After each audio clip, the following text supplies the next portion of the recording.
Tangazo la makamu wa rais wa Tanzania Emmanuel Nchimbi kujiuzulu nafasi yake linaendelea kuibua mjadala mpana wa kisiasa, huku wengi wakitafakari kwa kina kuhusu athari za uamuzi huo kwa mustakabali wa uongozi nchini humo. Swali la wengi linasalia ni je, Nchimbi amejiuzulu kwa hiari au katimuliwa? Mimi Emmanuel John Nchimbi naapa kwamba nitakuwa mwaminifu kwa Jamhuri ya Muungano wa Tanzania na kuitumikia kwa moyo wangu wote, na kwamba nitaihifadhi, nitailinda na kuitetea Katiba ya Jamhuri ya Muungano wa Tanzania kwa mujibu wa sheria iliyowekwa. Ewe Mwenyezi Mungu nisaidie. Hii itakuwa ni mara ya kwanza kwa makamu wa rais nchini Tanzania kuachia ngazi tangu kurejea kwa mfumo wa vyama vingi kwenye taifa hilo mwanzoni mwa miaka 1990. Duru zinasema kamati kuu ya chama cha CCM inapanga kukutana wakati wowote kuanzia leo. Haya yanajiri wakati ambapo pia vikao vya bunge vya Jamhuri ya Muungano wa Tanzania vikitarajiwa kuanza rasmi leo.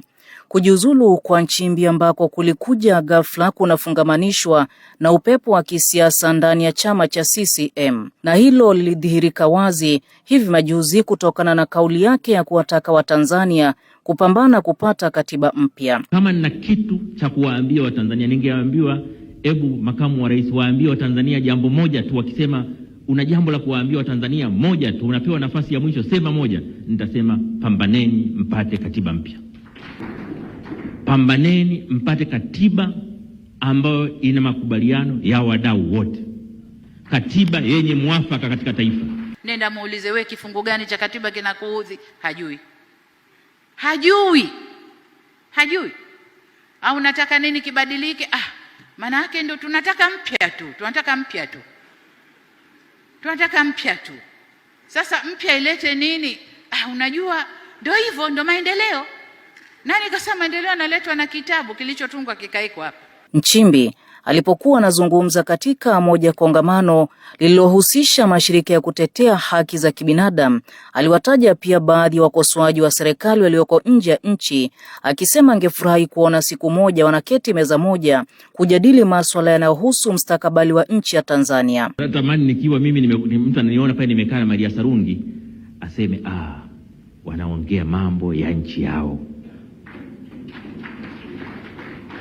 Wanaongea mambo na wako na amani.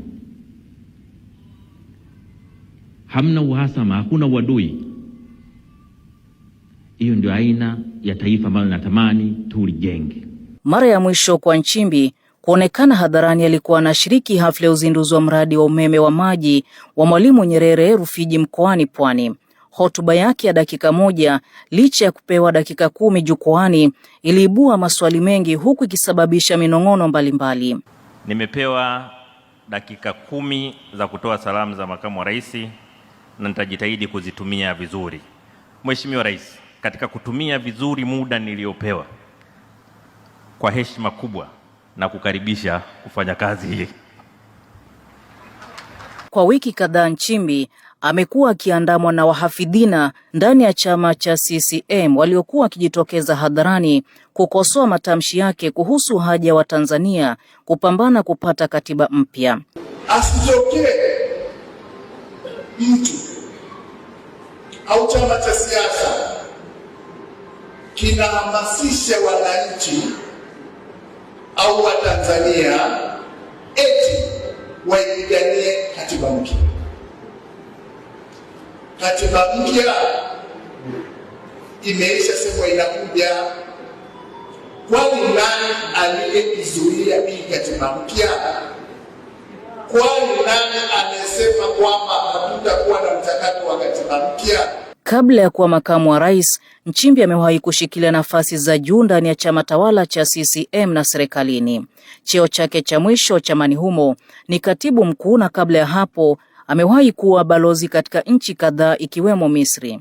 Katika siku za hivi karibuni alionekana akiwatembelea viongozi kadhaa wastaafu akiwemo rais wa awamu ya 4 Jakaya Kikwete. Nikiripotia runinga ya Coco, mimi ni Janet Mumbi. Coco FM, ladha ya Pwani.